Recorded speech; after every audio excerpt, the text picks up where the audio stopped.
Would like to briefly take a moment and say thank you to everyone who has continued to join us over at the Florida Maquis Patreon channel.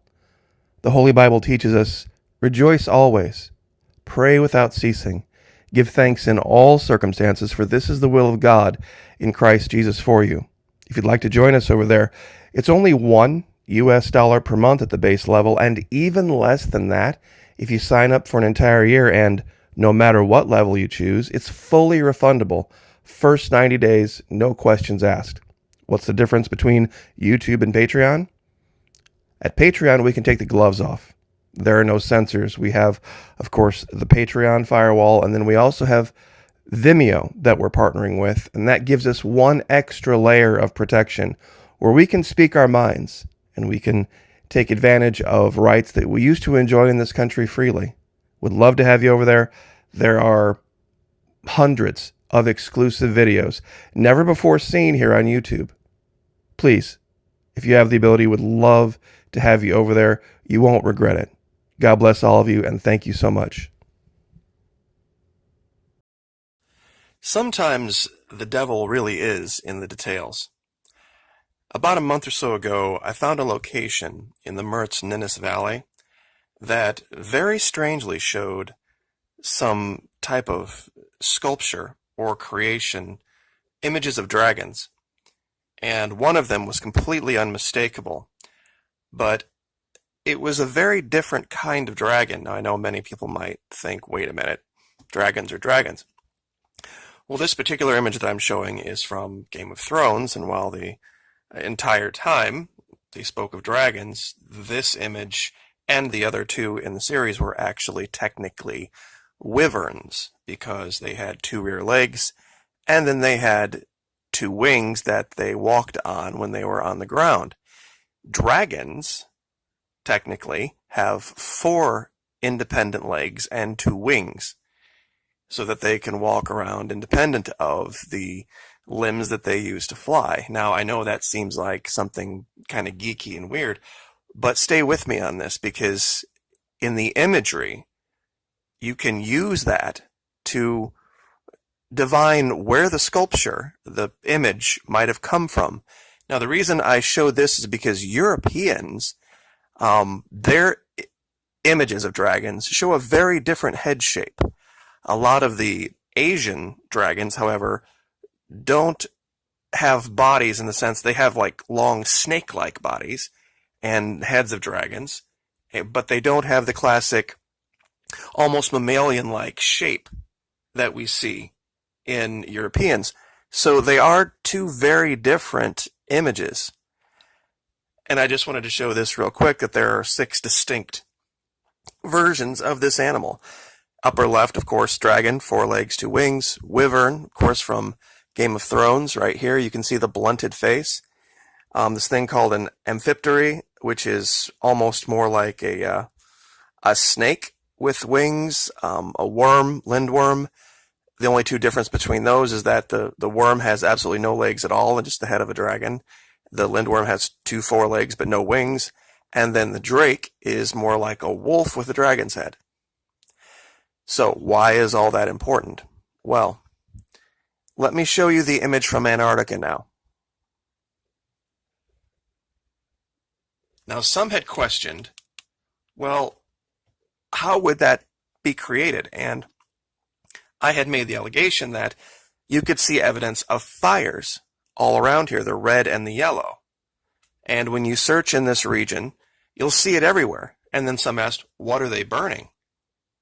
That was a good question too. I'm like, well, what would they be burning? Unless there was some major subglacial forest where they had wood and they were trucking it all up to the surface, which seems incredibly unlikely. There would have to be some other explanation. If it was coal, you'd see a lot more black smoke. And of course, once again, they would have to be trucking that up to the surface. What are they burning? I think it explains who created the dragon's head and how with one fell swoop. And it's ancient, and it's this. It's whale blubber. This was used only about a couple hundred years ago primarily, and is still used today in Asian cultures for a great many things. World War I, soldiers marching would go through gallons, hundreds of gallons of this, just protecting their feet from the water. It's a very versatile substance, and especially the oil taken from sperm whales, very, very different, very expensive. And if there were going to be a place where you could hunt whales and do it out of the eye, the public eye, the eye of the environmentalists, Antarctica would be the place to do it.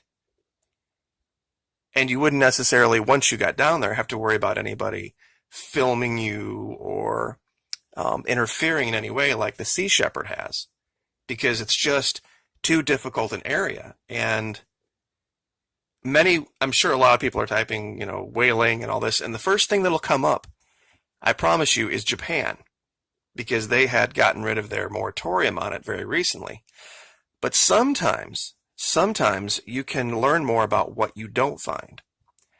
And I tried as hard as I could to find one single reference on the internet to Chinese whaling, and believe me when I tell you, it's been scrubbed. You can find some articles that refer to the word China and whaling in the same article, but not in the sense that it's talking about them doing the whaling. There's a huge effort out there to scrub any references between that country and whaling. And I think it's them. I honestly do. Because it's an incredibly lucrative item on the world markets. And you have to remember, maybe not here in North America, but half the world lives in Asia, in a very tiny area. And this is something that they have, over time, over history, used for so many different things. Candles, soap, clothing, fishing rods, umbrellas, and like I said, especially the stuff that comes from sperm whales. Now, what proof do I have that could make me think this? Well, it has to do with a couple of other images I found very close by in the region, and I'd like to show those to you. Because what it looks like to me is going on. Now, some would say, well, wait a minute, you're kind of getting off track. What does this have to do with the dragon's head? If there were a base created in Antarctica to do this, and it was a permanent station that nobody knew about, you would have a lot of guys with a lot of time on their hands. And they would have access to large amounts of whale oil. And because you wouldn't be able to be out in the sea doing this all the time.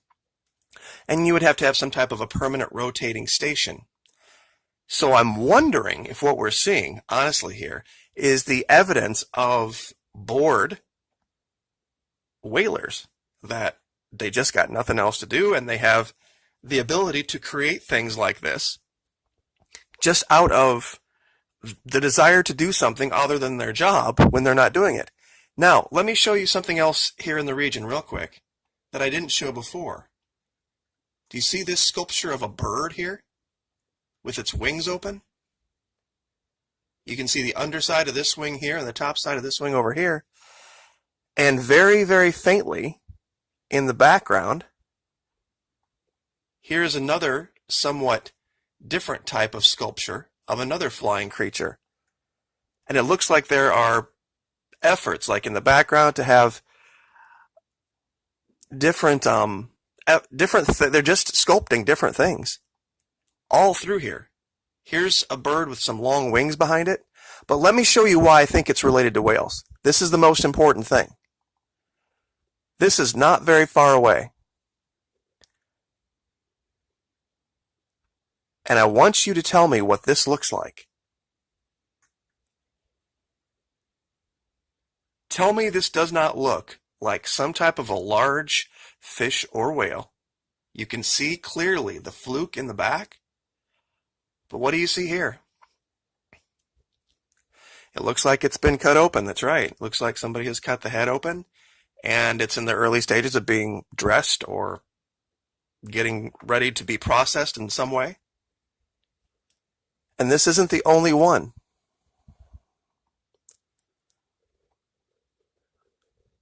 Over here, there is some large carcass laying on the ice with fires around it. Now, we don't, of course, see the giant tail or fluke here. There's kind of partial image in the background here. This thing might be lying on its side, and we see the back of it, but you can almost see the stripes from the underneath side here. And this might be what they're doing. They could be using the whales to feed themselves as well. People lived off this. In fact, I think the Inuit still do. That's why they have some type of an exception that they can still hunt whales, because it's their ancient cultural whatever to do it. But it's, and it all comes together. It all makes sense. It would really explain a lot of the weird art in the region, to be very truthful. You just can't mistake it. You can't say that this is just natural, that this is what you're looking at here. And I'm just kind of zoomed out to show you all the different yellow and red and all the different imagery.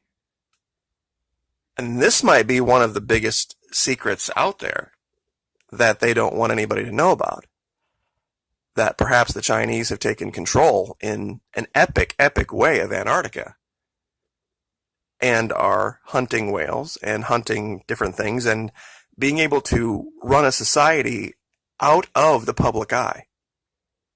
Because as many things as the Chinese already get away with, imagine what they would really want to get away with if there were no reporting of anything at all. And the continual, unmistakable imagery from the entire region that shows things that you just can't explain, from blowing wind, ice, rock, and snow. And, there might be some things that they have come across down there that are ancient, and they're just taking advantage of certain things, and it's hard to explain. It really is that, there's basically 5 different things that you will see in Antarctica. You'll see just wind, ice, rock, and snow, and that's 99% of it. You'll see modern efforts that you can find on the internet, like Wilkinson Station and McMurdo, that type of thing. And then there's evidence of things going on down there that are modern man, but not really admitted to. That's thing number 3. Then there's evidence of ancient civilization long past, the building ruins, all that kind of stuff. And then there's evidence of completely something else. Maybe an entirely unknown civilization, or at least they don't admit to knowing about it, living on the ice, or very near to the ice, or in tunnels just under. And I wonder possibly if the Chinese or other people have made contact with them and are working with them, because, like I said, it was only 150 years ago that whaling was not seen as anything out of the ordinary.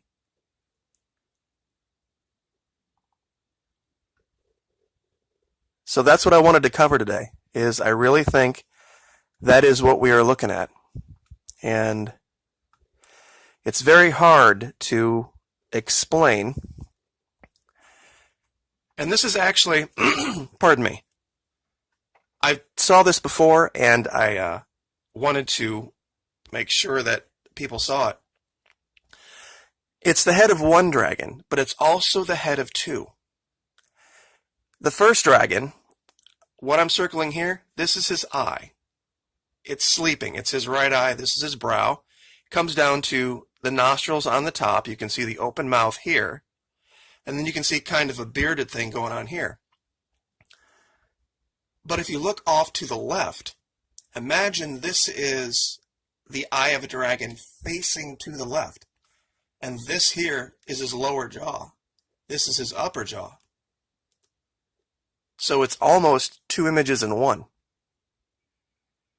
which makes it even more likely that this is not some figment of the camera. So, but like I said, I will put the location down in the description for you. You can go to Google Earth Pro for yourself, and you can make up your own mind. And what do you think? Like, share, subscribe. Would like to briefly take a moment and say thank you to everyone who has continued to join us over at the Florida Maquis Patreon channel. The Holy Bible teaches us, rejoice always, pray without ceasing, give thanks in all circumstances, for this is the will of God in Christ Jesus for you. If you'd like to join us over there, it's only $1 per month at the base level, and even less than that if you sign up for an entire year, and no matter what level you choose, it's fully refundable. First 90 days, no questions asked. What's the difference between YouTube and Patreon? At Patreon, we can take the gloves off. There are no censors. We have, of course, the Patreon firewall, and then we also have Vimeo that we're partnering with, and that gives us one extra layer of protection where we can speak our minds and we can take advantage of rights that we used to enjoy in this country freely. Would love to have you over there. There are hundreds of exclusive videos never before seen here on YouTube. Please, if you have the ability, would love to have you over there. You won't regret it. God bless all of you, and thank you so much.